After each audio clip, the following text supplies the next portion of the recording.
হরে কৃষ্ণ বন্ধুরা, স্বাগতম সনাতন ধর্ম চ্যানেলে।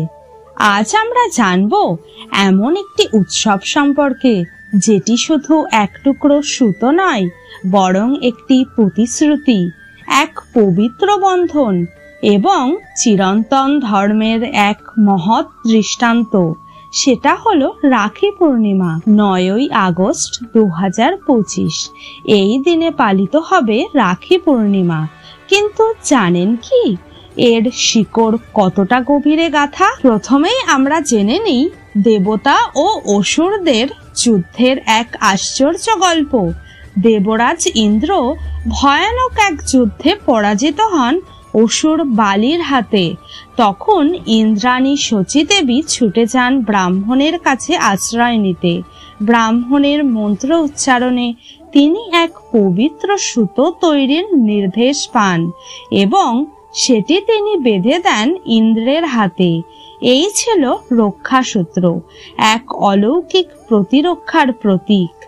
আর সেই সুতোর শক্তিতেই দেবরাজ ইন্দ্র জয় লাভ করেন।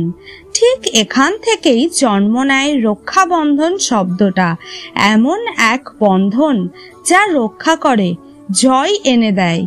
এবার আসি এক অন্যরকম ভালোবাসার গল্পে, শ্রীকৃষ্ণ আর দ্রৌপদীর সম্পর্ক। একদিন শ্রীকৃষ্ণ যখন শিশুপালের বধ করছিলেন, তখন তার আঙুল কেটে রক্ত বেরোতে থাকে। পাশে দাঁড়িয়ে থাকা দ্রৌপদী আর কিছু না ভেবে নিজের শাড়ির আঁচল ছিঁড়ে কৃষ্ণের আঙুলে বেঁধে দেন। কৃষ্ণ চুপচাপ তাকিয়ে থাকেন, তারপর বলেন, এই ঋণ আমি শোধ করব সখী। সেই প্রতিশ্রুতি তিনি রাখেন অনেক বছর পর। যেদিন কৌরবেরা দ্রৌপদীর চিরহরণ করতে যায়, সেই দিন ভগবান কৃষ্ণ নিজেই হয়ে ওঠেন তার রক্ষাকর্তা। এই রক্ষা কোনো ভাই বোনের নয়, কোনো রক্তের সম্পর্কের নয়, এটা ছিল এক ভক্ত ও ভগবানের মধ্যে আত্মিক বন্ধন, যেখান থেকে রাখি পূর্ণিমার আসল মহিমা জন্ম নেয়। ভারতে এক এক রাজ্যে এক এক রকম ভাবে পালন হয় রাখি পূর্ণিমা এবং প্রতিটি রীতির পেছনে রয়েছে এক একটা গভীর তাৎপর্য। এবার চলুন ঘুরে আসা যাক দক্ষিণ ভারত থেকে।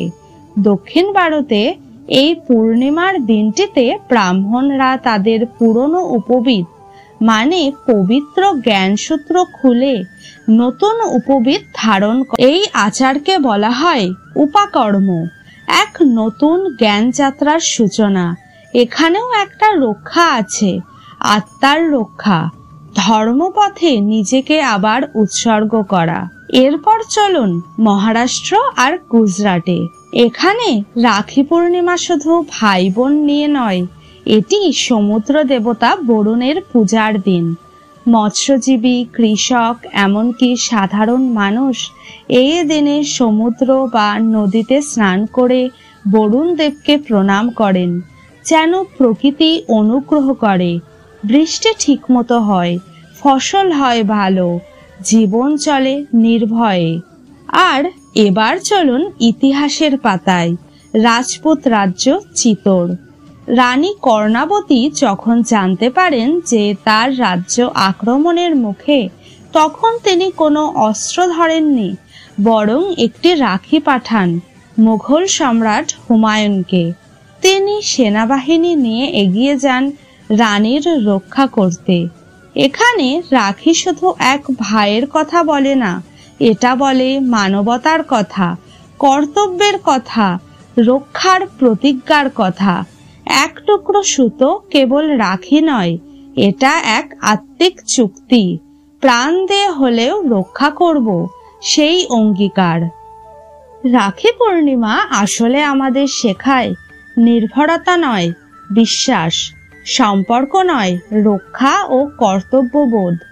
ভগবদ গীতায় শ্রীকৃষ্ণ বলেন, সর্বধর্মান পরিত্যাজ্য মামেকম শরণম ব্রজ, আহম তাবম সর্বপাপেভ্যো মোক্ষামি মা শুচা। ভগবানের সঙ্গে ভক্তের সম্পর্কেও রাখি পূর্ণিমার মতোই এক অদৃশ্য রক্ষাবন্ধন থাকে, যেমন দয়া, সেবা, ভালোবাসা ও আত্মসমর্পণ। বোন যখন রাখি বাঁধে তখন সে শুধু ভাইয়ের রক্ষার আশ্বাস চায় না, সে নিজেও ভাইয়ের কল্যাণ কামনায় নিজেকে নিবেদন করে। বন্ধুরা, রাখি পূর্ণিমা মানে শুধুই এক দিনের উৎসব নয়, এটি আমাদের স্মরণ করিয়ে দেয় যে জীবনের সম্পর্কের মূল্য কি, কর্তব্য কি এবং সনাতন ধর্মের মূল রস কি।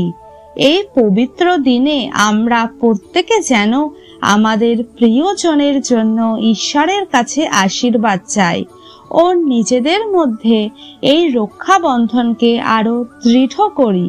যদি এই ভিডিওটা ভালো লেগে থাকে তাহলে লাইক, শেয়ার ও সাবস্ক্রাইব করতে ভুলবেন না এবং কমেন্টে জানান আপনার কাছে রাখি পূর্ণিমার আসল অর্থ কি। হরে কৃষ্ণ, জয় শ্রীরাম।